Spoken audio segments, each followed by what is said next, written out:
ગુજરાત રાજ્યના રાજ્યપાલ શ્રી આદરણીય આચાર્ય શ્રી દેવવ્રતજીનું પુનઃ હૃદયપૂર્વક ગુજરાત વિદ્યાપીઠમાં સ્વાગત છે. આ સાથે જ મંચ પર સ્થાન લેવા માટે હું ગુજરાત વિદ્યાપીઠના કુલનાયક શ્રી, કુલ સચિવ શ્રી આદરણીય ડૉક્ટર રમેશભાઈ કાપડિયા અને દિવ્યેશભાઈ રાડિયાને વિનંતી કરું છું કે તેઓ મંચ પર પોતાનું સ્થાન ગ્રહણ કરે.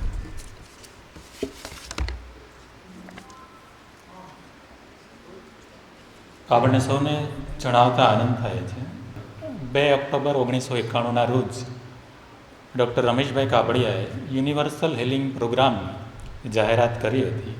પરંપરાગત ચિકિત્સા પદ્ધતિની સાથે યોગિક ક્રિયાઓનો સમન્વય કરીને તેમણે હૃદયરોગ નિવારણ માટેની એક અનોખી પદ્ધતિ, અનોખો કાર્યક્રમ આપ્યો છે અને એ દિવસની ઉજવણી Gujarat Vidyapith universal healing day તરીકે ઉજવી રહ્યું છે.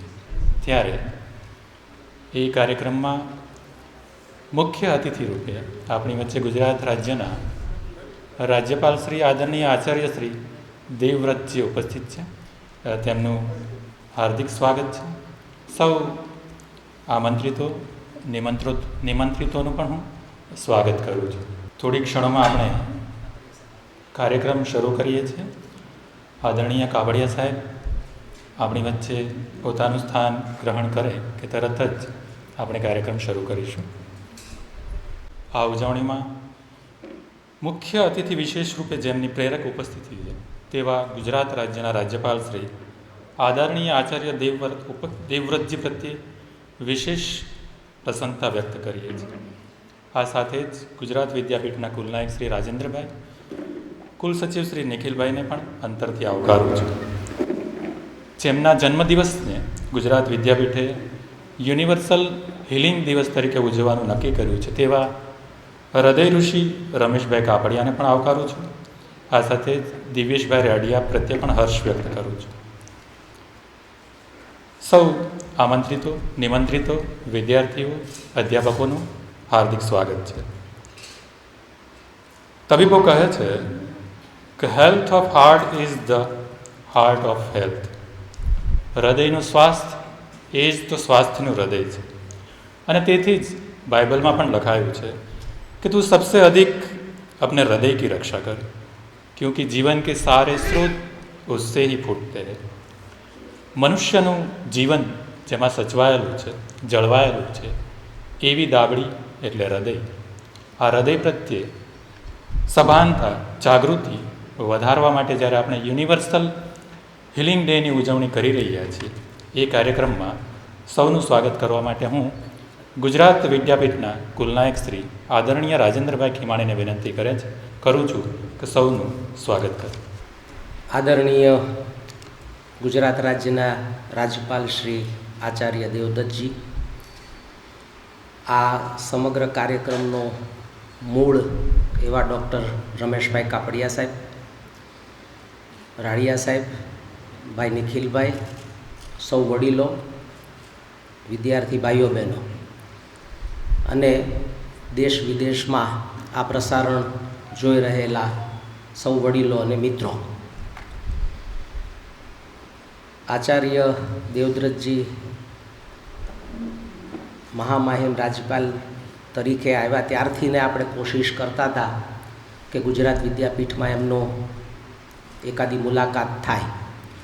2 ઓક્ટોબરે આપણે રાંધેજા કેન્દ્ર ખાતે એમને આવકારવાનો એક કાર્યક્રમ કરેલો, પણ ચૂંટણીઓના કારણે એ કાર્યક્રમ નહોતા કરી શક્યા. એટલે आचार्य देवव्रत जी, आपका स्वागत है गुजरात विद्यापीठ में, जो 1920 में महात्मा गांधी स्थापित विद्यापीठ है. आज डीम्ड यूनिवर्सिटी का उसका स्टेटस है और उनके साथ करीबन 8 जगह पे हमारी अलग अलग ग्राम सेवा केंद्र भी हम चलाते हैं. इस और परिवार से मैं आपका स्वागत करता हूँ. वैसे दूसरा जो परिवार है वो होलिस्टिक अप्रोच वाला यूनिवर्सल हीलिंग प्रोग्राम है, जो रमेश कापड़िया जी ने शुरू किया है, और उनका भी पूरे देश और विदेशों में एक अलग कार्यक्रम के रूप में स्वीकार किया गया है। हम सब जानते हैं उसी प्रकार से कापड़िया साहब ने हृदय रोग के मामले में आपको हृदय रोग हो ही नहीं, इसकी जीवन शैली की बात हमारे सबके सामने वो रखते हैं। महामहिम राज्यपाल श्री, मैं आपको बताऊं कि उनकी कंसल्टेशंस जो होती है डॉक्टर कापड़िया साहब की, वो आधा घंटे से कम नहीं होती है। कोई भी पेशेंट हो, आधा घंटे से कम किसी की कंसल्टेशन वो करते ही नहीं है, क्योंकि लाइफ चेंज की जब जीवन शैली की बात आती है तो उसमें तो उसको समझावट ही करनी पड़ती है, तभी वो चेंज होता है। तो उसी प्रकार से कापड़िया साहब ने जो ये उपक्रम किया है और गुजरात विद्यापीठ के साथ जुड़ते हुए हमने एक रिसर्च सेंटर भी, आपने अभी जो देखा वो रिसर्च सेंटर हमने प्रस्थापित किया है। वो यूनिवर्सल हीलिंग की जो एकेडमिक साइट्स जो है उसके बारे में हम आगे काम करने वाले हैं।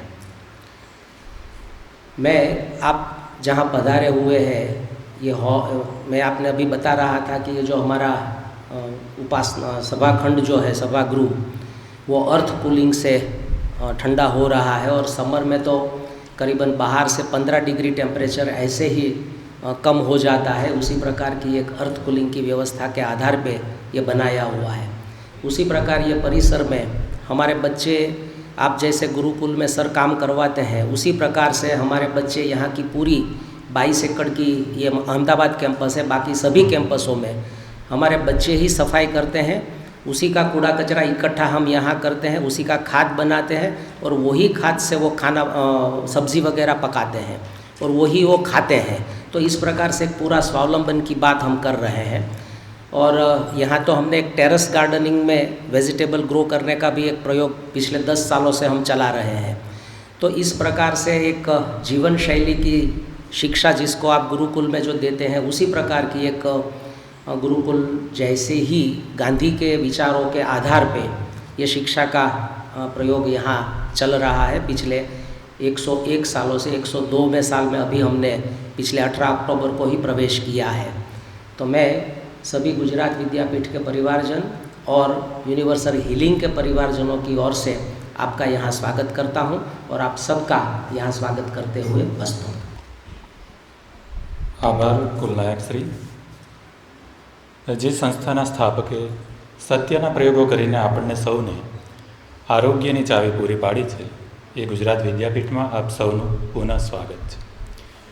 યુનિવર્સલ હિલિંગ ડેની ઉજવણી આપણે કરી રહ્યા છીએ ત્યારે કહેવું જોઈએ કે આપણું કોઈ પણ અંગ કે અવયવ ઈજા પામે કે બીમાર પડે ત્યારે આપણે તેના આરામનો પ્રબંધ કરી શકીએ છીએ। હૃદય એક એવું અવયવ જેના માટે આપણે આરામની જોગવાઈ કરી શકતા નથી। જે ક્ષણે હૃદય આરામ લેશે તે જ ક્ષણે આપણી આસપાસના લોકો મરા અને કેટલાક લોકો રામ રામ ભજવા લાગે છે। જે હૃદય આપણને વર્ષો સુધી ચાલતા ફરતા રાખે છે, તે જ હૃદયને ચાલતું રાખવા માટે આપણે શું કરીએ છીએ? કદાચ આ પ્રશ્નોનો ઉત્તર આપણી પાસે નથી। એ હૃદયની સાચવણી માટે, જાળવણી માટે જે હૃદય ઋષિએ યુનિવર્સલ હિલિંગ પ્રોગ્રામ આપ્યો છે અને તેની સ્મૃતિમાં આજે જ્યારે આપણે યુનિવર્સલ હિલિંગ ડે ઉજવી રહ્યા છીએ ત્યારે હું આપણા મુખ્ય મહેમાનશ્રીનું ખાદીની આંટી પહેરાવી સ્વાગત કરવા માટે કુલનાયક શ્રી રાજેન્દ્રભાઈ ખીમાણીને વિનંતી કરું છું। આ સાથે સાથે જ તેમને સ્મૃતિચિહ્ન અર્પણ કરવા માટે હું આદરણીય ડૉક્ટર શ્રી રમેશભાઈ કાપડિયાને પણ વિનંતી કરું છું। આપણે સૌ તાળીઓ પાડીને રાજ્યપાલ શ્રીના સ્વાગતને વધાવીશું।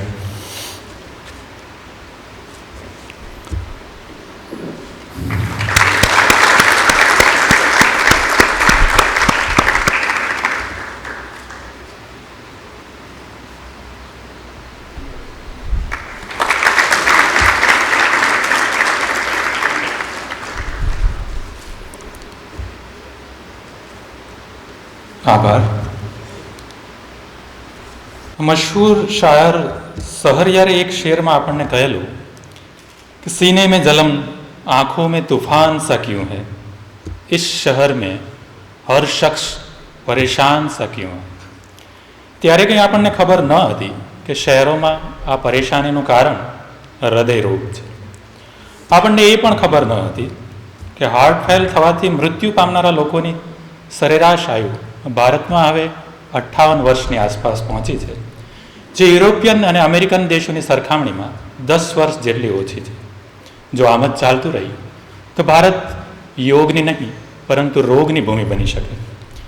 એ હૃદયને સાચવવા માટે, જાળવણી માટે જેમણે યુનિવર્સલ હિલિંગ પ્રોગ્રામ આપ્યો છે એવા ડૉક્ટર રમેશભાઈ કાપડિયાના જન્મદિવસે આપણે જ્યારે યુનિવર્સલ હિલિંગ ડેની ઉજવણી કરી રહ્યા છીએ ત્યારે અમદાવાદ મેનેજમેન્ટ એસોસિએશનના પ્રમુખ શ્રી આદરણીય દિવ્યેશભાઈ રાડિયાને હું વિનંતી કરું છું કે આ ઉજવણીમાં પ્રાસંગિક વક્તવ્ય આપે.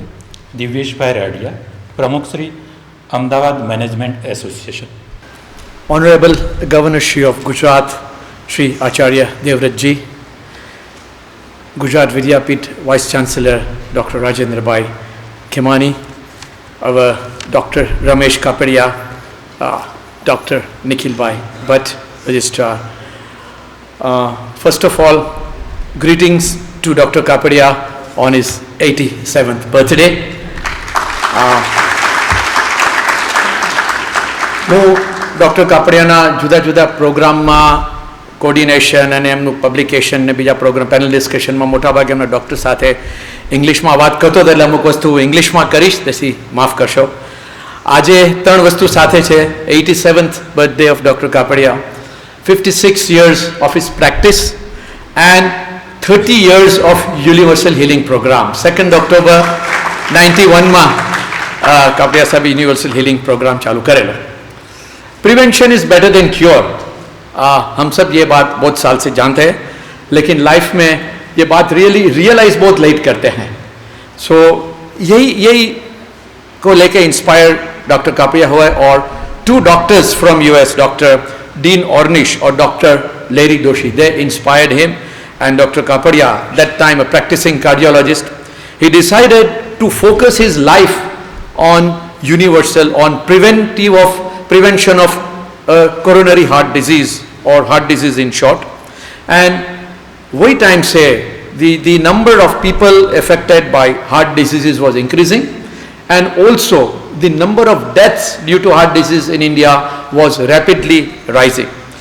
So on 2nd October 91, Dr. Kapadia started the Universal Healing Program. ये Universal Healing Program क्या है?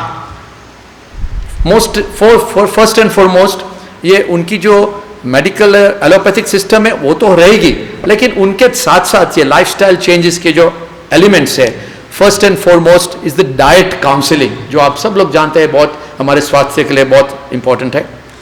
दूसरा, रेगुलर वॉकिंग, जो हार्ट को पंप करता है. हम सब रेगुलर एक्सरसाइज वॉक करते हैं, और जिम की भाषा में इनको कार्डियो भी बोलते हैं. Then light exercise and deep relaxation, जो उसकी एंड स्टेज को हम हमारी योग की परंपरा से उसको शवासन बोलते हैं. ये बहुत इंपॉर्टेंस है, और कापडिया साहब ने शवासन पे बहुत बार दिया है, और उनकी वीडियोस डेमोन्स्ट्रेशन भी 30-45 मिनट वाली है, जो उनकी वेबसाइट में हो सकती है. देन इज प्रोग्रेसिवली जो ये कर सकते हैं, उसके बाद मेडिटेशन, ध्यान, and finally again it's not last but very important कि group discussion and sharing of experience. एक दूसरे अलग अलग आदमी अपने कलीग के साथ बात करते हैं, शेयरिंग करते हैं, तो एक बोझ एक हल्का होता है. नाउ इसका फायदा क्यों है? Number 1, first and foremost, the fear of having heart attack और failure is removed. decades ago our forefathers, they had heart problems, heart disease, all of them did not die, all of them were not confined to bed. So heart failures तो बहुत time से थे ही है, but उसकी जो fear है वो remove करना बहुत जरूरी है. Secondly, the treatment without major intervention. Kapadia साहब पेशेंट को देखते हैं, जैसे खेमानी साहब ने बताया कि कम से कम आधा घंटा उसके साथ बात करते हैं. सो दूसरी भाषा में बोलूँ तो ये दिल की बात बहुत दिल से करते हैं. पेशेंट के साथ उसको हल्का महसूस होते हैं कि भाई ये हो गया तो हो गया, ये उसके this is not the end of it, तो उसको समझाते हैं. So because of this your heart surgery, your bypass or angioplasty is avoided, and there is a lot of saving for the patient, because some of these treatments are very expensive. Also, जो government hospital में जाते हैं, common man जाते हैं, उसके भी जो cases कम होते हैं, उससे पब्लिक हेल्थ पर इसका बोझ बहुत कम होता है, बिकॉज ये इंटरवेंशन यानी सर्जरीज, एंजियोप्लास्टी बहुत नेशनल लेवल पे देखे, लुकिंग एट अवर पॉपुलेशन, तो बहुत कम होता है. और फाइनली इट ऑल्सो इंस्पायर्ड, ये रिसर्च से पता चला, ये तीन डिकेड से ये यूनिवर्सल हीलिंग चलता है. इसके साथ साथ में अलग अलग डॉक्टर्स ने, स्कॉलर्स ने काफ़ी रिसर्च किया और ये पता चला कि यूनिवर्सल हीलिंग जो होते पेशेंट्स के जो फैमिली मेम्बर्स है, उनके वेल विशर्स है, उन्होंने रियलाइज किया कि ये जो एलिमेंट्स है, ये it is not confined to only heart disease. एक ordinary man, me and you, can practice like हम एक्सरसाइज करते हैं, डाइट का ध्यान रखते हैं, योग करते हैं. सो हमारे ओवरऑल स्वास्थ्य वेलनेस के लिए बहुत अच्छा है. सो एक मेजर बेनिफिट यह है कि उन अलग लोगों को फ़ायदा हुआ है. Now of course I said कि इनके अलावा जो मेडिकल जो मेडिसिन की ज़रूरत है पेशेंट के हिसाब से, वो तो कंटिन्यू रखता ही पड़ता है. और कापड़िया साहब खुद फॉर एग्जांपल स्टैटिन कितने साल से खुद लेते हैं, बिकॉज उनका भी एक फैमिली में कार्डियोलॉजी हिस्ट्री बहुत पुअर है, यू नो, सो ये लेना पड़ता है. नाउ ये अवेयरनेस स्प्रेड करने के लिए डॉक्टर कापड़िया ने बहुत साल से कुछ booklets, books, audio recordings, video demonstration, ये सब ऑलमोस्ट फ्री में लोगों को अवेलेबल किया. और आज के डिजिटल युग में ये सब आप लोग फ्री यूनिवर्सल हीलिंग की वेबसाइट से डाउनलोड कर सकते हैं. और over the years Ahmedabad Management Association also promoted the Universal Healing Program by organizing different talks, panel discussions and book release functions, and internationally and nationally acclaimed, you know, doctors, cardiologists like Dr. Tuju from the Cleveland Clinic, USA, Dr. Ramakant Panda and Dr. Ambadekar from Mumbai, then Dr. Srinath Reddy, Dr. Manchanda also from Delhi, and Dr. Balakrishnan from Chennai. They all specially visited on different functions of UHP to share their thoughts, question and answer. एक Doordarshan TV में भी question answer session भी हुआ था 3 साल पहले. और ये जो कापड़िया साहब के पेशेंट्स थे और दूसरे लोग जो यूनिवर्सल प्रोग्राम में जुड़े, ये कोई स्कूल में जनरली CN विद्यालय में इकट्ठे होते थे और अपने ये एक्सरसाइजेज और ग्रुप डिस्कशन के लिए.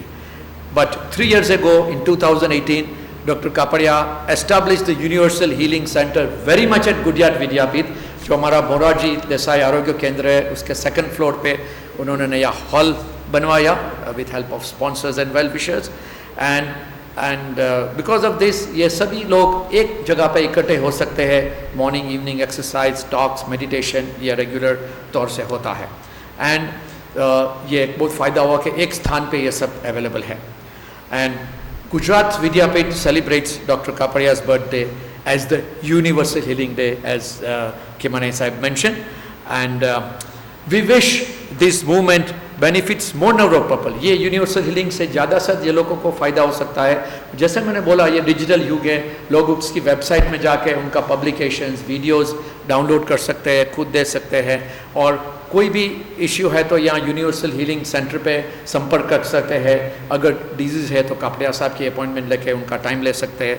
सो ये यूनिवर्सल हीलिंग सेंटर है जो विद्यापीठ में, उससे over the period of years ये मूवमेंट स्प्रेड होएगी. और ये प्रिवेंशन का जो दौर है, see as I said, I started with prevention is better than cure. और कापड़िया साहब का लाइफ मिशन यही रहा है कि we should prevent heart disease, which is the number 1 killer amongst diseases in the world. So I thank Gujarat Vidyapith for inviting me and sharing my thoughts, and also I'm very grateful that the Governor Shri is gracing today's function. Namaste and Jai Hind.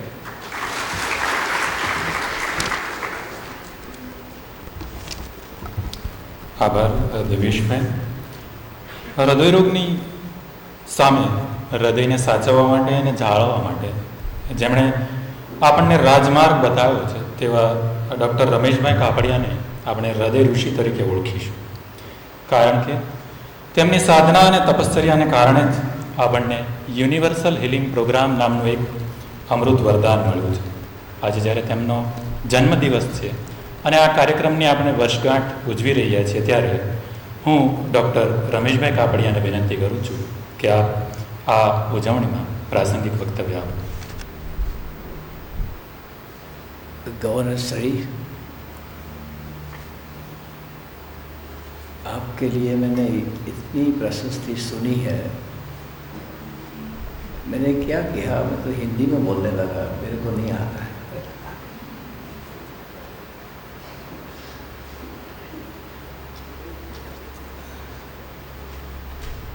Friends, let me start in my own tongue.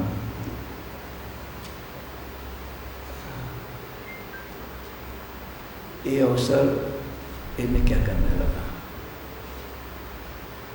Let me tell you something very important today, that even with this COVID-19 का era में भी, in this COVID-19 era, this Gujarat Vidyapith is such that even if I want to speak in English, the Hindi comes in. It's an atmosphere. But I will stick to the language which I am used to, even thinking in it. I am very sorry to tell you that. And even in COVID-19, the recent report from WHO says that the prime cause of death even today, the prime cause of death all over the world is heart attack. And the other thing is that the highest incidence of heart attack is in India. And more, the highest incidence of heart attack in India is amongst the young of India. And the young of India is the most talented people of the world. It is the wealth of the world. And the crying need of the hour is the primary prevention of heart attack amongst the young of India. And I am very happy to tell you that primary prevention now is possible. It has been tried, and it has been tried so well that in the United States, which was once leading in the cause of in the heart attack about 22 years ago, now it is 15th because they instituted primary prevention. And we were once 15th, now we are number 1. And I am so fortunate that I have been in association with the leading cardiologist of United States for last 30 years, and I have learnt what they did in primary prevention. And given an opportunity, Sir, Governor Sri, I want to establish primary prevention in the rest of the time that I have on this planet. The primary prevention throughout India. And it is very, very easy to do that. It's least expensive. Only thing, I must have a little support, a great support from the all sources. And that is really, I feel today that I must express from this Gandhian Institute. With Gandhi, I have got the relationship right from the age of 3 years and 5 months when I was in his lab. And then I have treated Narayan Desai for 25 years for his heart attack, and so on. I have been just associated with him, and then this Vidyapith, and now it adjunct professor with the institute, and so on.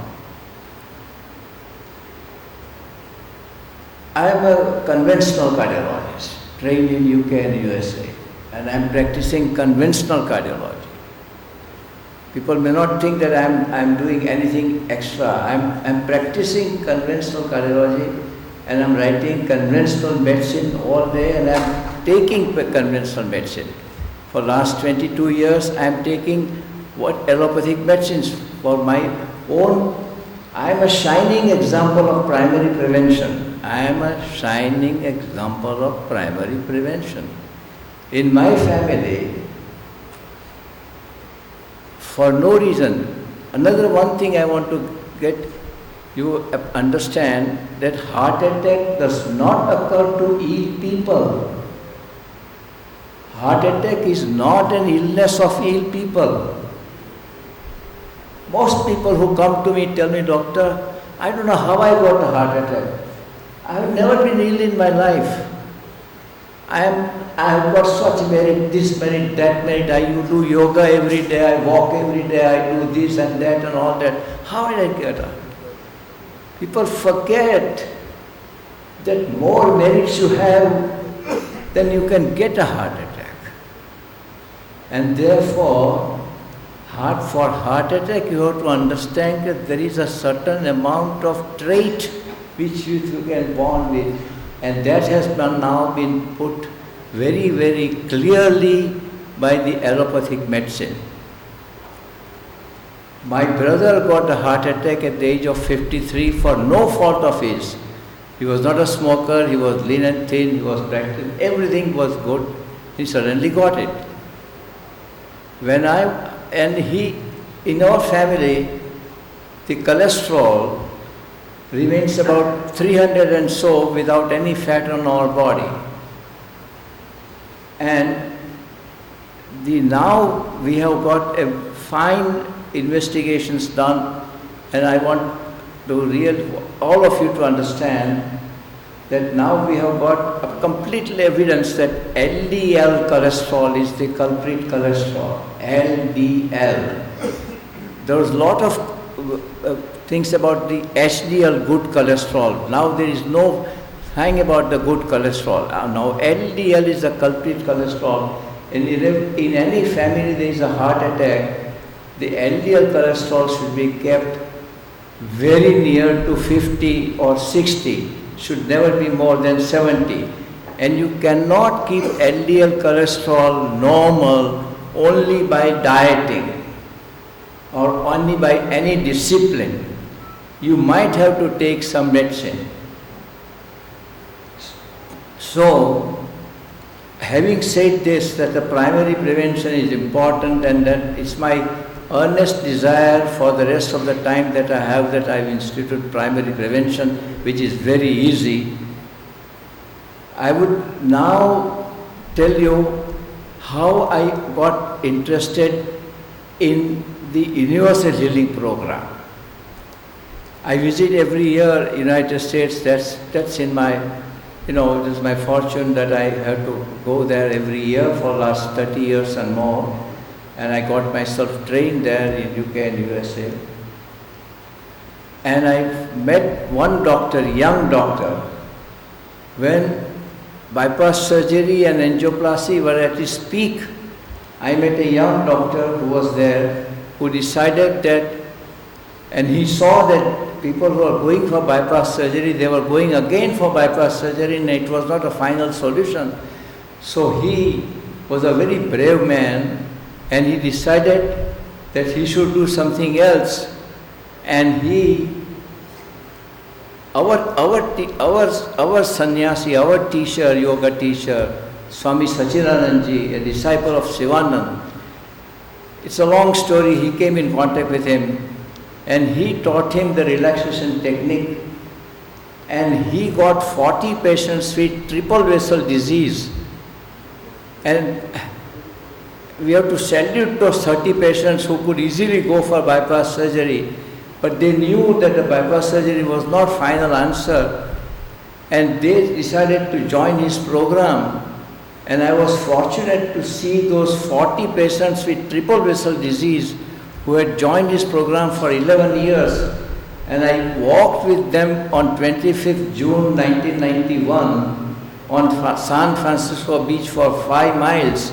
And none of them got the pain, and they all had 3 arteries blocked in the heart, and they had not gone for bypass surgery, and they were following the allopathic treatment plus the relaxation technique which Dr. Inonis was teaching them. And this relaxation technique was being taught to the Inonis by Swami Sachidanandji, a disciple of Dr. Sivanand Swami. Then Swami Satchidanand has settled in Virginia, USA. And it's a long story how Dr. Dean Ornish came in touch with Dr. Swami Satchidanand. Anyway, then I came in contact with Swami Satchidanand, and how I came in contact with them is one Dr. Larry Doshi, a great man who came here to Vidyapith to talk about medicine and non-violence. What a subject, medicine and non-violence. Nobody understood what he was talking about.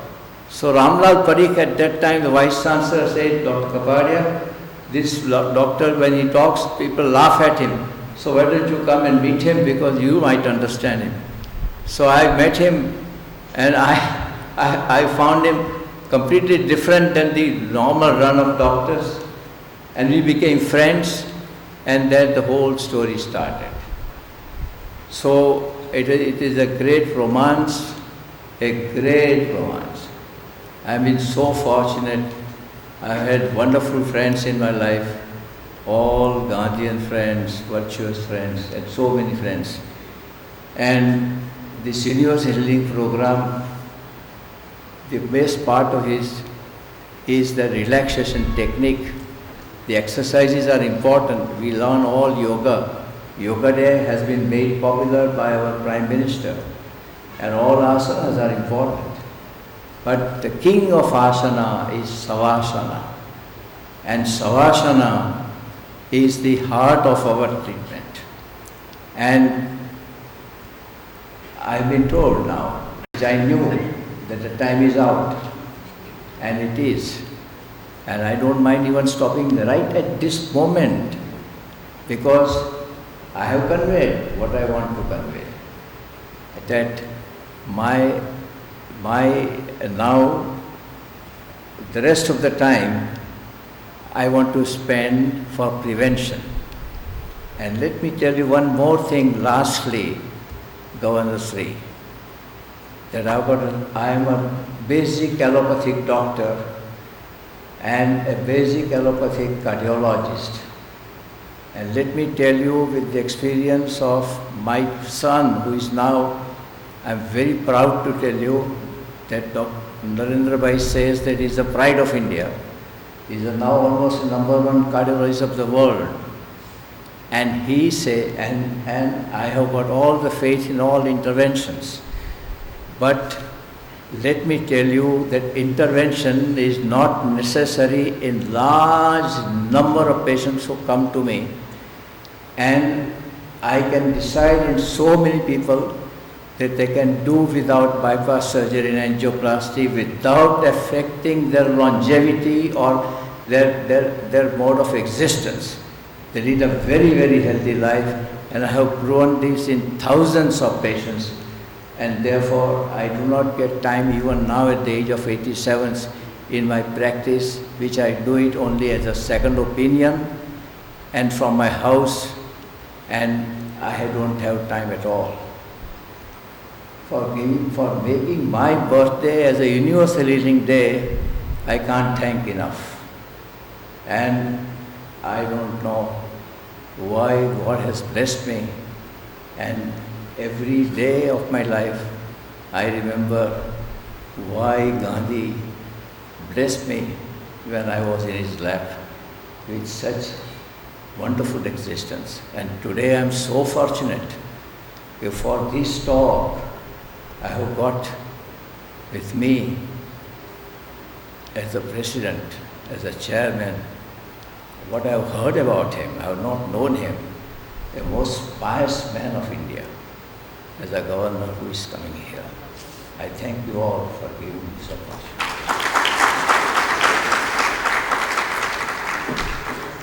Doctor Rameshbhai કાપડિયાના જન્મદિવસે પુનઃ વંદન અને આ કાર્યક્રમ માટે અભિનંદન. આપણે સૌ જાણીએ છીએ કે માનવમાં માનવપણું ઘટ્યું, ચાડિયાપણું અને ભેડિયાપણું વધ્યું, ચીડિયાપણું અને ચાડિયાપણું પણ વધ્યું. પરિણામે આપણા મન સાંકડા થયા અને હૃદય પહોળા થયા. એ હૃદયરોગમાંથી મુક્તિ અપાવનારું, હૃદયરોગની સાચવણી કરનારું એક પુસ્તક ડૉક્ટર રમેશભાઈ કાપડિયાએ લખ્યું છે, જેનું નામ છે prevention is better than cure એ પુસ્તકનું વિમોચન કરવા માટે હું ગુજરાત રાજ્યના રાજ્યપાલ શ્રી આચાર્ય દેવવ્રતજીને વિનંતી કરું છું. આ સાથે જ મંચસ્થ મહાનુભાવોને પણ આ પુસ્તક વિમોચનમાં જોડાવા માટે વિનંતી કરું છું. એક એવું પુસ્તક જે આપણને સૌને હૃદય અને રક્તવાહિકા સંબંધિત રોગોમાંથી મુક્તિ અપાવનારું, સાવચેત કરનારું, સાવધ કરનારું પુસ્તકનું વિમોચન થઈ રહ્યું.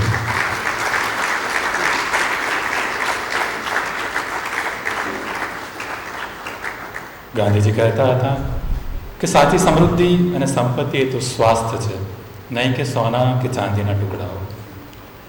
It's a health that is real wealth and not a piece of gold and silver. પણ આપણા જીવનમાં આસનો ઘટ્યા, વ્યસનો વધ્યા, મુદ્રાઓ વધી, નિદ્રાઓ ઘટી, સ્વજન ઘટ્યા અને વજન ઘટ્યા, સ્નેહ ઘટ્યો અને મધુભ્રમે વધતો ચાલ્યો, આનંદમાં કાપ થયો અને રક્તચાપમાં વધારો થયો. એ અને આપણે ત્યાં ભારત છે એ સંશોધકો કહે છે કે ધીમે ધીમે હૃદયરોગની રાજધાની બનવા જઈ રહ્યું છે. એવા સમયે આ કાર્યક્રમ છે એ એક આશીર્વાદરૂપ બની રહ્યું છે. ત્યારે આ ઉજવણીમાં મુખ્ય અતિથિ વિશેષ એવા ગુજરાત રાજ્યના રાજ્યપાલ શ્રી આદરણીય આચાર્ય દેવવ્રતજીને વિનંતી કરું છું કે આપણને સૌને સંબોધન કરે. ઓમ અસતો મા સદગમય તમસો મા જ્યોતિર્ગમય મૃત્યુર્મા અમૃતમ ગમય. ઓમ શાંતિ. गुजरात विद्यापीठ अहमदाबाद द्वारा आयोजित यूनिवर्सल हीलिंग डे समारोह में उपस्थित आदरणीय डॉक्टर राजेंद्र खीमानी जी, कुल नायक गुजरात विद्यापीठ अहमदाबाद, आदरणीय डॉक्टर निखिल भट्ट जी, कुल सचिव गुजरात विद्यापीठ, आदरणीय डॉक्टर रमेश कापड़िया जी, संस्थापक यूनिवर्सल हीलिंग कार्यक्रम, माननीय श्री दिव्येश राडिया जी, अध्यक्ष अहमदाबाद मैनेजमेंट एसोसिएशन, उपस्थित देवी और सज्जनों और महानुभाव, सर्वप्रथम मैं डॉक्टर रमेश कापड़िया जी को आज उनके जन्मदिन की बहुत बहुत शुभकामनाएं और बधाई देता हूँ।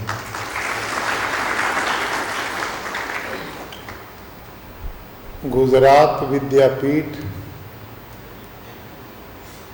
महात्मा गांधी जी द्वारा स्थापित उनके सपनों को पूर्ण करने का ये संस्थान है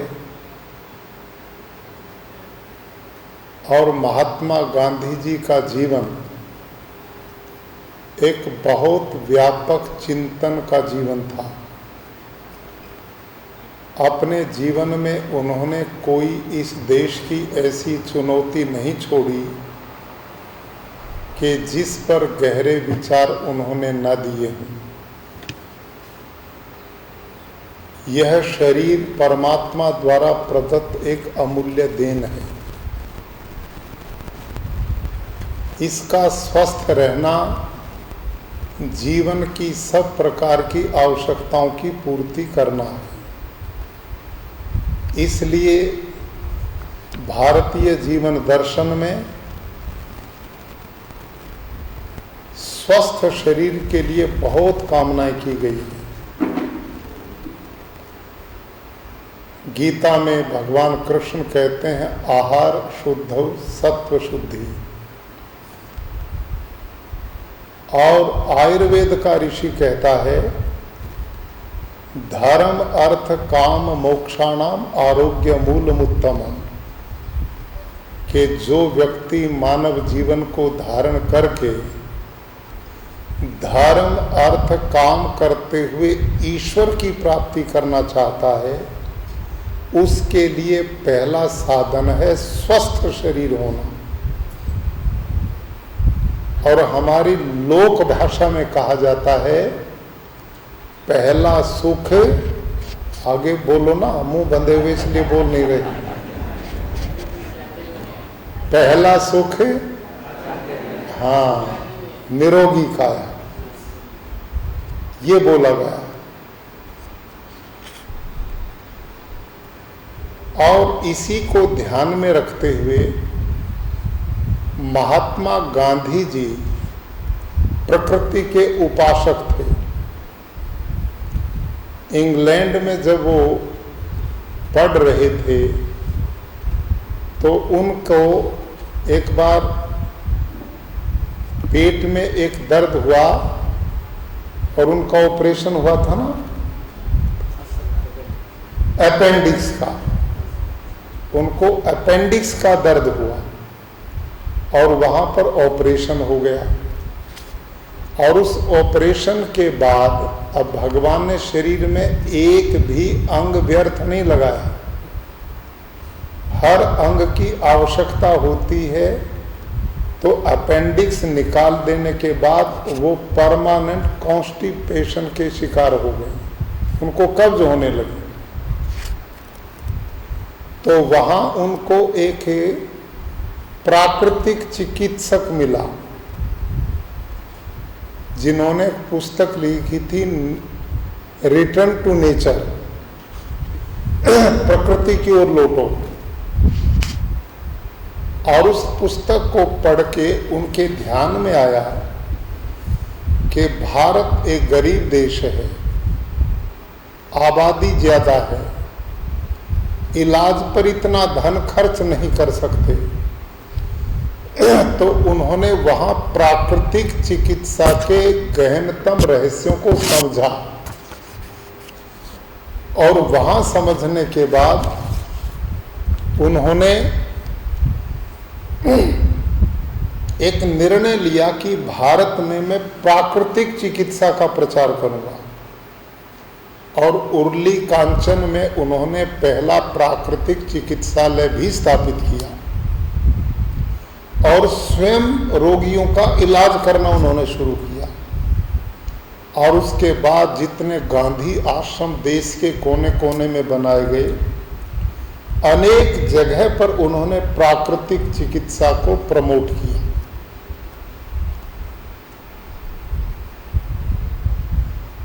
मैं स्वयं उनसे प्रभावित रहा।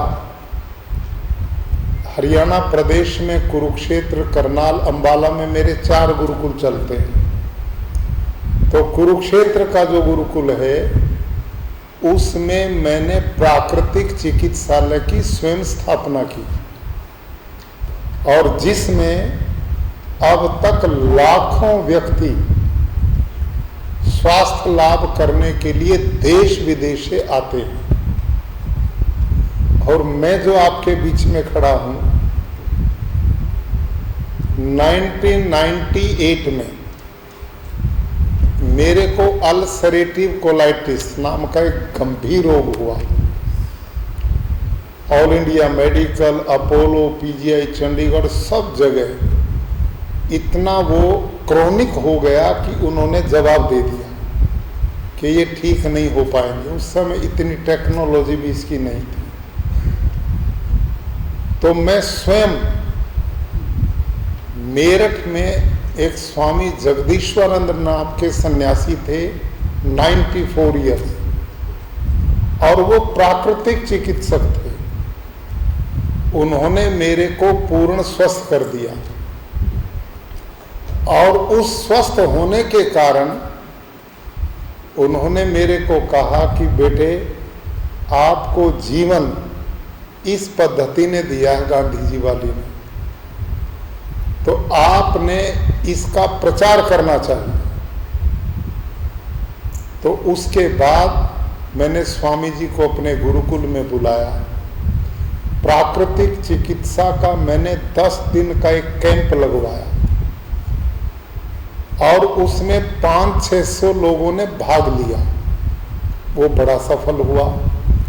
तो उन स्वामी जी ने कहा कि मैं चाहता हूं कि इस पद्धति ने आपको जीवन दिया है, तो और लोगों का भी जीवन बचे, आप यहाँ पर प्राकृतिक चिकित्सालय की स्थापना करो। और फिर 2001 में मैंने वहाँ प्राकृतिक चिकित्सालय की स्थापना की। तो ये जो पद्धति है प्राकृतिक जीवन शैली, आदरणीय डॉक्टर रमेश जी कापड़िया, जिन्होंने अपने जीवन का एक मिशन बना लिया है। दुनिया में लोग आते हैं, जीवन जी के चले जाते हैं, लेकिन कुछ ऐसे लोग होते हैं कि जो अपने जीवन का एक लक्ष्य बना देते हैं कि इस दिशा में लोगों का मैंने मार्गदर्शन करना है, समाज की सेवा करनी है।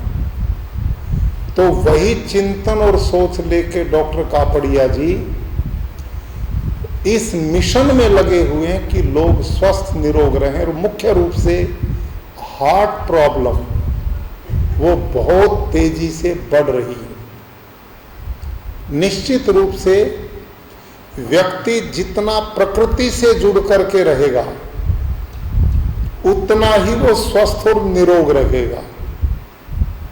अब आज का जो भोगवाद का जीवन है, हम इतने ज्यादा सुविधा भोगी बनते जा रहे हैं, अल्ट्रा मॉडर्न जीवन जीने की में सुख देखना चाहते हैं, जबकि हमारे ऋषियों का, मुनियों का, तपस्वियों का, गांधी जी का जो चिंतन था कि भारतीय जीवन जीने की जो शैली थी वो बड़ी तपस्यापूर्ण थी और प्रकृति से साथ जुड़ करके रहने की थी। आज हमने प्रकृति के साथ इतनी छेड़छाड़ कर दी है, इतनी छेड़छाड़ कर दी, और ये सोच करके कि हमने परमात्मा को ठेंगा दिखाना कि हम उससे भी ज्यादा समझदार हैं। और इस सोच का परिणाम अब ग्लोबल वार्मिंग का रूप दिखाई देना शुरू हो गया है। हो गया कि नहीं इस साल? अब तो क्लियर आ गया ना स्वरूप। अब इन दिनों कोई वर्षा होती है क्या? मैं 4 साल हिमाचल प्रदेश में गवर्नर रहा, तो कल हमारे किन्हीं संपर्क के व्यक्ति का हिमाचल से फोन आया और उसने कहा जी पिछले 2 दिन से लगातार वर्षा हो रही है। मैंने कहा इस महीने में पहले भी होती थी जी, कभी नहीं सोचा। और आधे प्रदेश में बर्फ से ढक गया है।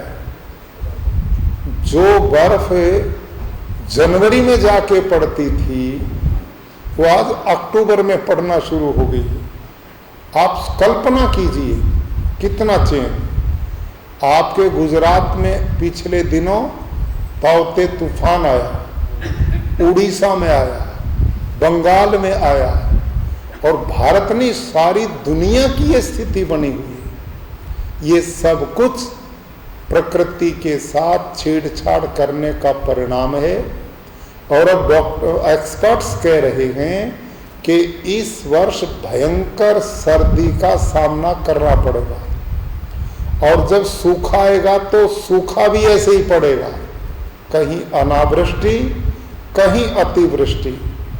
कोरोना की तो माननीय प्रधानमंत्री जी ने वैक्सीन निकलवा करके देश को बचा दिया, लेकिन ये प्रकृति से लड़ाई हम कैसे कर पाएंगे? क्या स्थिति बनने वाली है? और ऐसे ही खान पान में हो गया, ऐसे ही हमारे जीवन शैली में हो गया। प्राचीन काल में ब्राह्म मुहूर्त में हमारा जागरण होता था, वेद के मंत्रों का पाठ होता था, हमारा खान पान बड़ा सात्विक सहज होता था, योग प्राणायाम का जीवन था, मोटा खाना मोटा पहनना ये हमारी परंपरा थी। आज हम सब चीजों को तोड़ मरोड़ करके खाते हैं। भगवान, अब होता क्या है, मैं देखता हूं लोगों को, हम फल खाते हैं उसमें भी नमक छिड़कते हैं। भगवान बावला था जो डालना भूल गया, हम उससे ज्यादा समझदार हैं।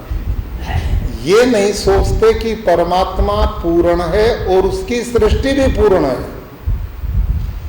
वहां कोई, अरे जो चीज जिसमें होनी चाहिए वो पहले ही डाल करके भेजता है।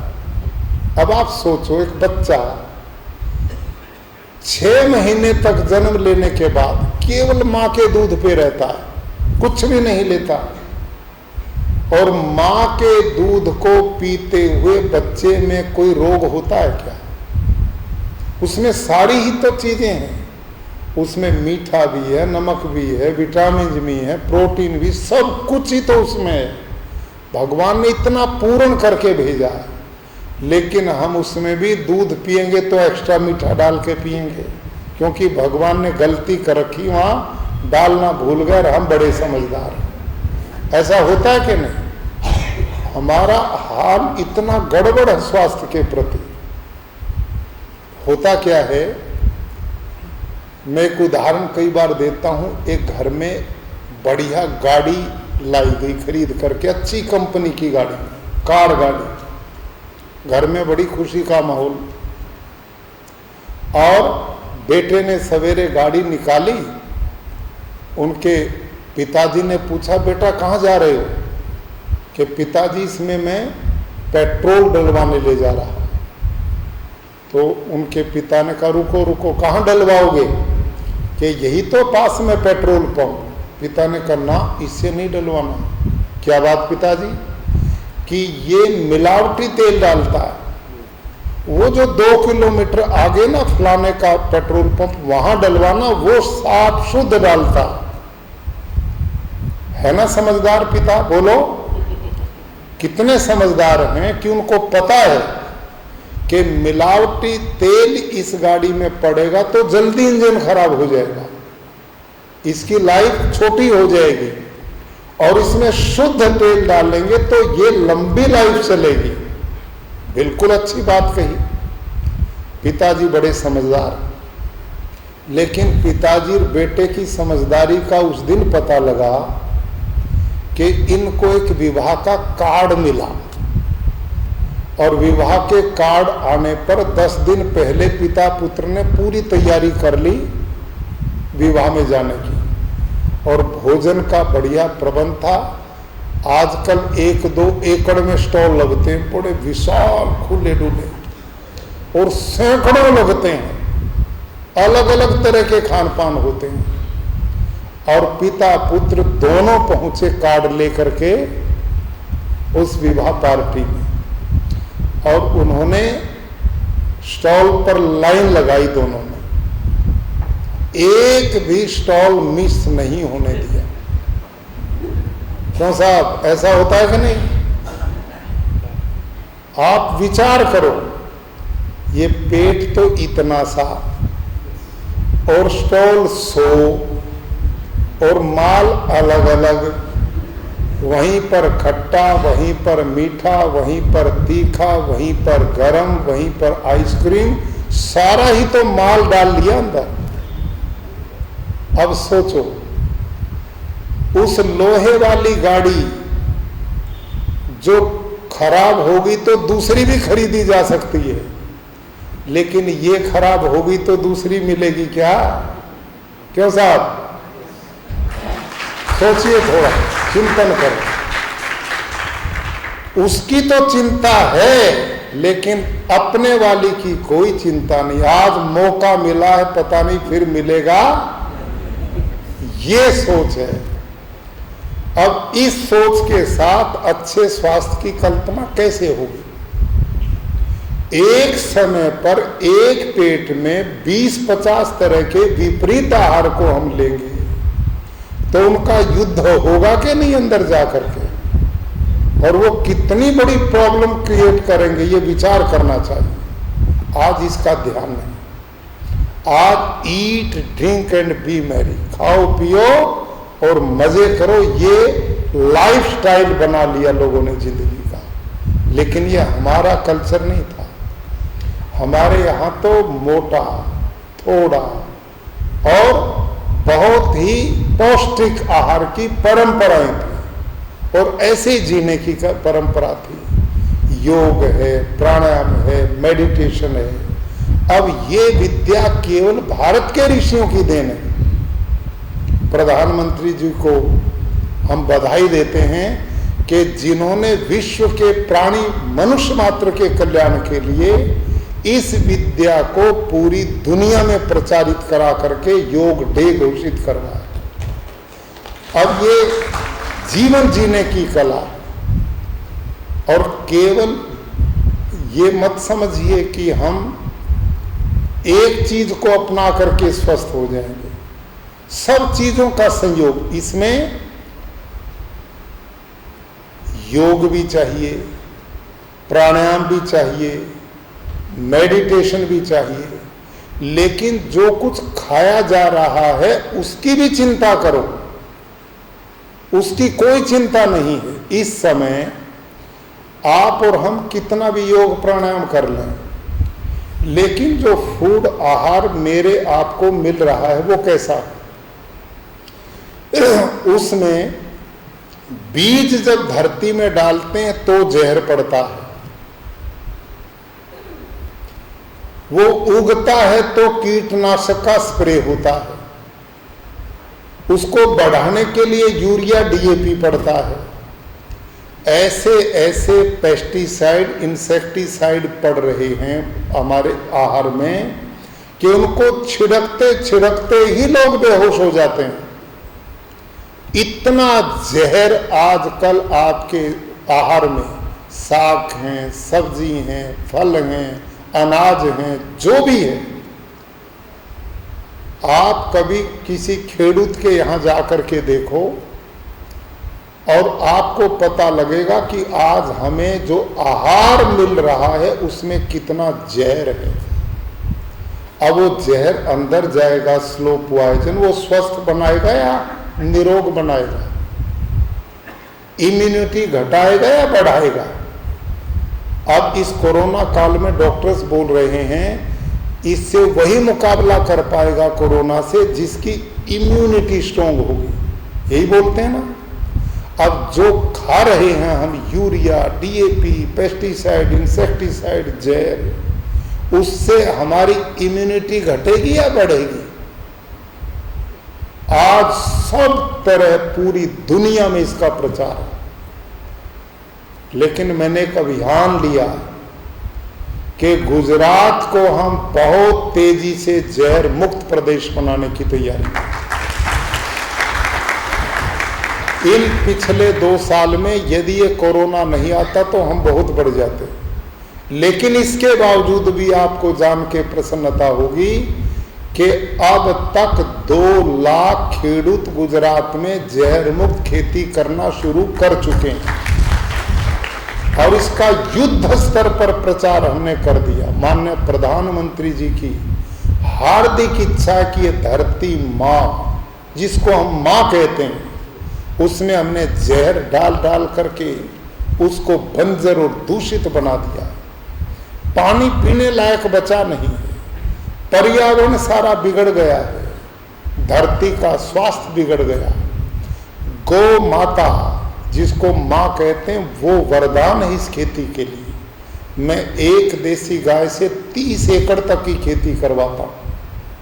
गौ माता के गोबर गोमूत्र में अद्भुत गोमूत्र खनिजों का भंडार है और गोबर जीवाणुओं का भंडार है। 1 ग्राम देसी गाय के गोबर में 300 करोड़ से ज्यादा जीवाणु हैं, बैक्टीरिया 1 ग्राम। और देसी गाय 24 घंटा में 10 केजी गोमूत्र और 10 केजी गोबर एक दिन में देती है, और उसी से मैं जीवामृत बनाकर 1 दिन के गोबर गोमूत्र से 1 एकड़ का खाद तैयार कराता हूं। और 30 दिन के गोबर गोमूत्र से कितने एकड़ का होगा? कमजोर विद्यार्थी बैठे हैं जी, 30 एकड़ का होगा कि नहीं? तो ये एक विद्या अलग है। कभी मौका मिलेगा, और माननीय कुलपति महोदय की इच्छा है कि हम एक कार्यक्रम विद्यापीठ के सौजन्य से खेडूतों का करेंगे, उसमें ये सारी चीज मैं विस्तार से बताऊंगा।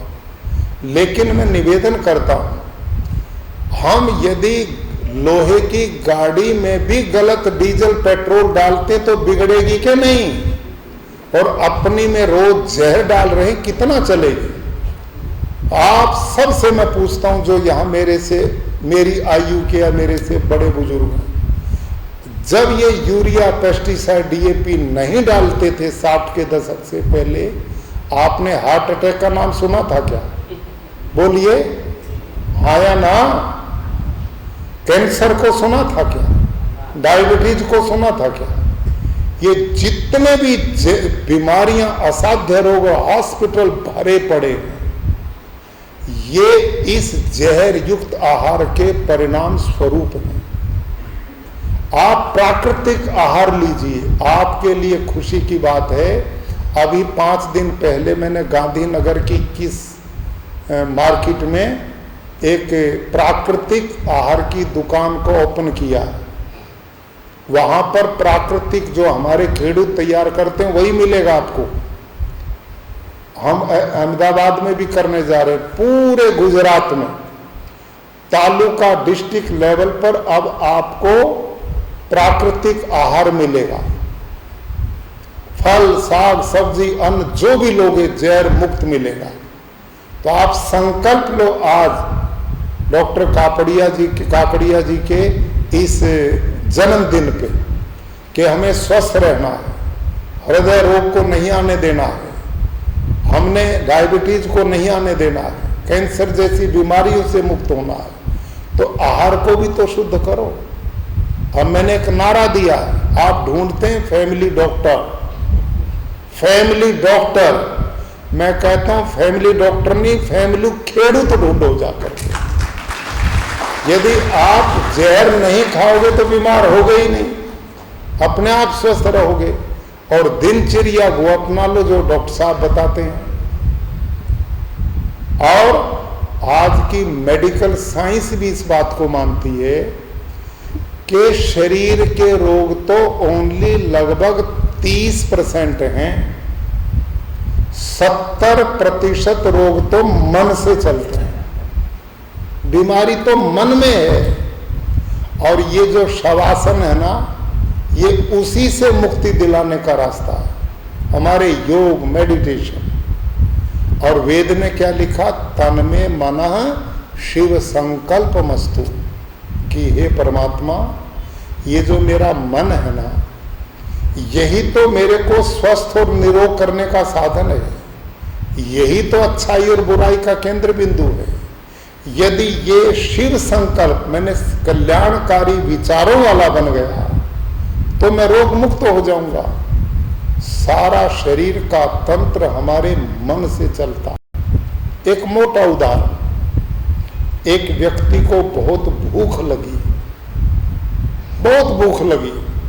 दौड़ा घर में आया, मां भूख लगी। मां ने संयोग से वही भोजन बना रखा था जो खाने वाले को पसंद था। तत्काल लगाया, टेबल पर बैठ गया, ग्रास तोड़ा था, मुंह में ले जाने वाला था। एक व्यक्ति दौड़ा हुआ और उसने आते ही सूचना दी, आपके परिवार के अमुक व्यक्ति का मेजर एक्सीडेंट हो गया। विचार करो, वो व्यक्ति भोजन लेगा क्या? बोलो, विचार करो आप। पेट में भूख जोर की है और भोजन भी वो है जो उसे पसंद था, और सामने भोजन है, ग्रास तोड़ के मुंह में ले जा रहा था। लेकिन जब एक्सीडेंट की सूचना मिली तो भूख गायब, दौड़ पड़ा, घटनास्थल पे गया, उठा के उनको हॉस्पिटल में लेकर गया। पूरा दिन बीत गया, रात भी बीत गई, अगला दिन आ गया, भूख गायब है। अब मैं आपसे पूछता हूं, यदि भूख शरीर को ही लगती है तो चाहे कोई घटना हो जाए, उसने पहले भोजन से पेट भरना चाहिए था, लेकिन भूख ही खत्म हो गई। कारण ये सब मन से विचार चलता है। मन यदि स्वस्थ है तो शरीर स्वस्थ है, मन यदि रोगी है तो शरीर में 70 तरह के रोग पैदा होते हैं। इसलिए भारतीय ऋषियों का, वेदों का चिंतन, तन में मनः शिव संकल्प मस्तु, भगवान मेरा मन जो है ना वो अच्छे कल्याणकारी विचारों वाला हो और ये मन को शांत करने वाला हो, जिससे मेरा शरीर स्वस्थ बने। तो हमारी परंपरा समय पर उठना, समय पर सोना, समय पर भोजन लेना, दिनचर्या में शांत और आनंद के वातावरण से जीवन जीना, ये एक आधार था। और माननीय डॉक्टर साहब ने आज अपने जन्म दिवस पर सब लोगों के स्वास्थ्य की कामना करते हुए कि भाई हृदय रोग आज कितनी तेजी से बढ़ रहा है। पहले सोचते थे ये बूढ़े लोगों को होता है, अब तो 30-30, 35-35 साल के युवाओं को भी हार्ट अटैक हो रहे हैं।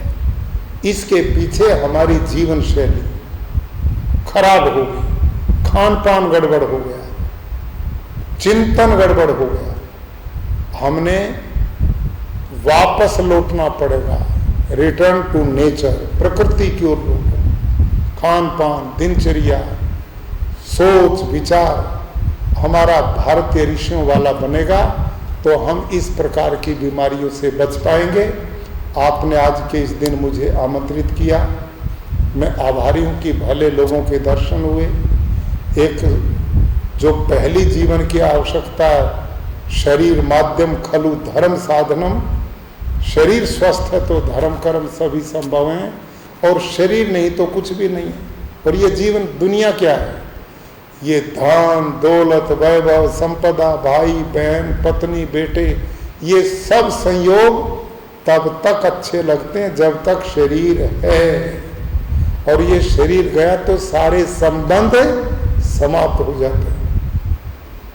तो इसका स्वस्थ होना, इस संसार का भी आनंद लेना है और अगले जन्म की भी व्यवस्था करना, इहलोक और परलोक। यह तो अभ्युदय निश्चय सिद्धि सधर्म। हमारे यहाँ तो इस जन्म और अगले जन्म दोनों की सिद्धि बराबर होती रहे, उसमें जीवन की सार्थकता है। तो आपके बीच में आकर बड़ा अच्छा लगा। और महात्मा गांधी जी का जीवन एक आदर्श जीवन, जिस पर आप लोग चल कर के भावी पीढ़ी के निर्माण में सहयोग दे रहे हैं, उन जीवन मूल्यों को नई पीढ़ियों तक पहुंचा रहे हैं। यही जीवन दर्शन सुख शांति का आधार है। इन्हीं शब्दों के साथ आप सबका धन्यवाद। ओम शांति।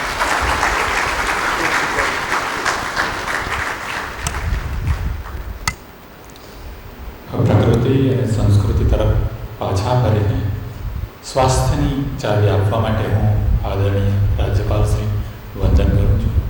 ગાંધીજી પણ કહેતા હતા કે શરીરનો વ્યવહાર એકાદશ ઇન્દ્રિયોથી ચાલે છે. 5 જ્ઞાનેન્દ્રિયો, 5 કર્મેન્દ્રિયો ને 1 મન. આ 11 ઇન્દ્રિયો જ્યારે સંપૂર્ણ સ્વાસ્થ્ય ભોગવે છે તે માણસ સ્વસ્થ છે. આપણને સૌને આવું સ્વાસ્થ્ય પ્રાપ્ત થાય તેવી શુભેચ્છાઓ સાથે જ હું ગુજરાત વિદ્યાપીઠના કુલસચિવશ્રીને આભાર દર્શન કરવા માટે વિનંતી કરું છું. આભાર દર્શનને અંતે રાષ્ટ્રગીત ગાઈને આપણે છૂટા પડીશું. कार्यक्रम के अंत में इस कार्यक्रम को सफल बनाने के लिए महामहिम आचार्य देवव्रत जी खुद यहाँ उपस्थित हुए और यूनिवर्सल हीलिंग डे पर उन्होंने यूनिवर्सल हीलिंग सेंटर की मुलाकात की और मुलाकात के बाद तुरंत इस सभाखंड के अंदर आके उन्होंने आज के दिन को एक गौरव देने के लिए 3 पुस्तिकाएं जो हैं, जो हेल्थ के साथ रिलेटेड हैं, वो तीनों पुस्तिका का विमोचन उनके कर कमलों से हुआ। उसके लिए मैं तहे दिल से उनका धन्यवाद पेश करता हूँ गुजरात विद्यापीठ की ओर से।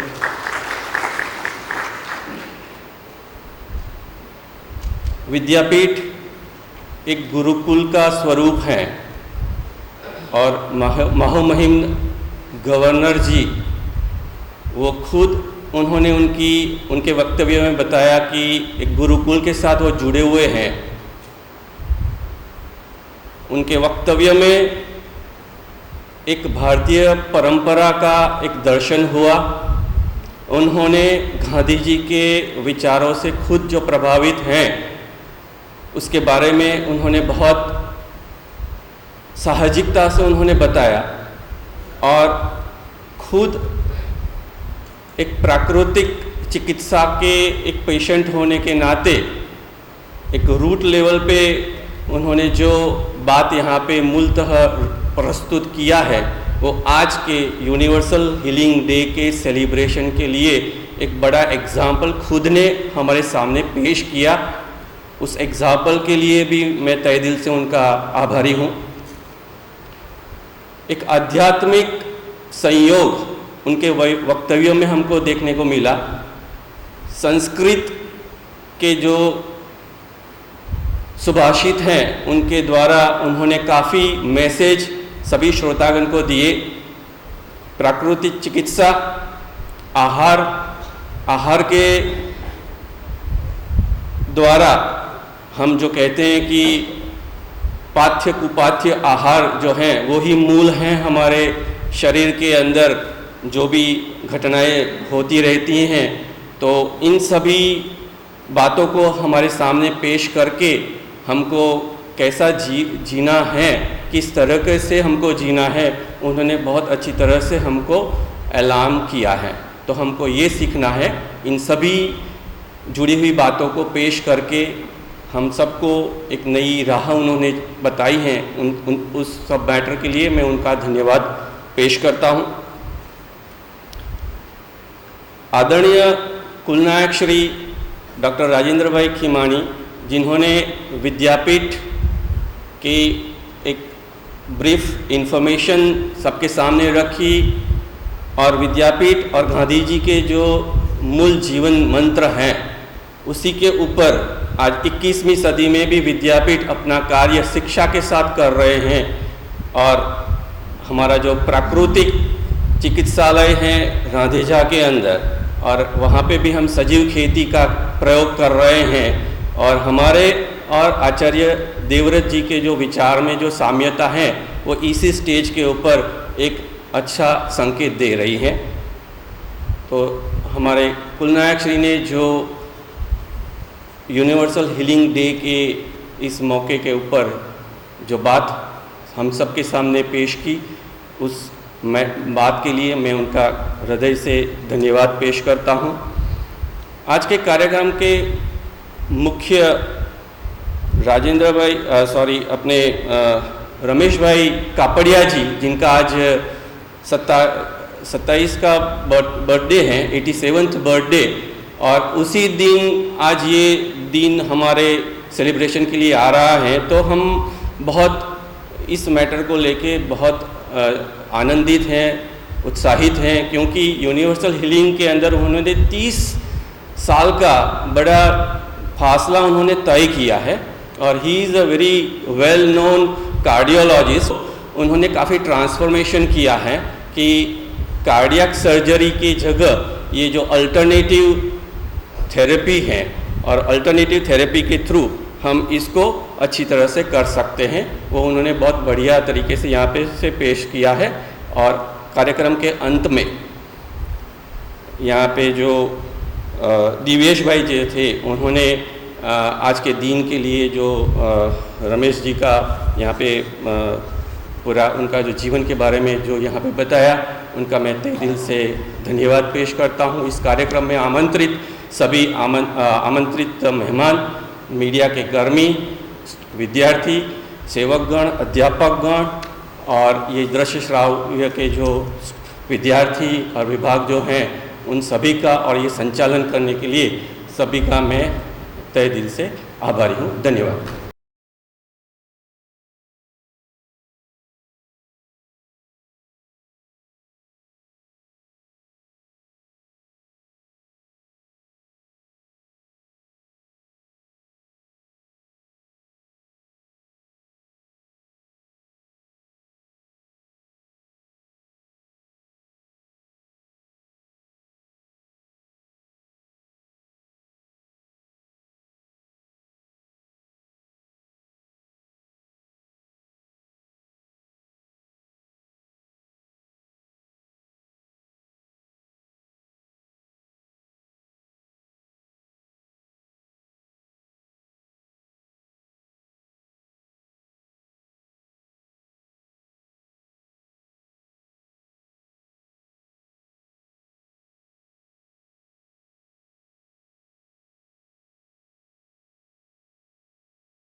મુખ્ય અતિથિ સૌથી પહેલાં વિદાય લેશે, ત્યારબાદ જ આપણે સૌ અહીંથી સ્થાન છોડીશું. સૌને પોતાનું સ્થાન જાળવી રાખવા માટે વિનંતી છે. આ સાથે બીજી એક સૂચના એ પણ છે કે આમંત્રિતો માટે કસ્તુરબા અલ્પાહાર ગૃહ જે આ હોલની બાજુમાં જ છે, આમંત્રિતો માટે ભોજનની વ્યવસ્થા પણ થઈ છે. આપ સૌ હજુ ભોજન લઈને પછી જ અહીંથી પ્રસ્થાન કરશો. સૌથી પહેલાં આપણે મુખ્ય અતિથિને અહીંથી પ્રસ્થાન કરે ત્યાર પછી જ આપણે આ સ્થળ છોડીશું. કાર્યક્રમ અહીં પૂર્ણ થાય છે. સૌનો ખૂબ ખૂબ આભાર. સર્વે ભવંતુ સુખિનઃ, સર્વે સંતુ નિરામયાઃ. આભાર.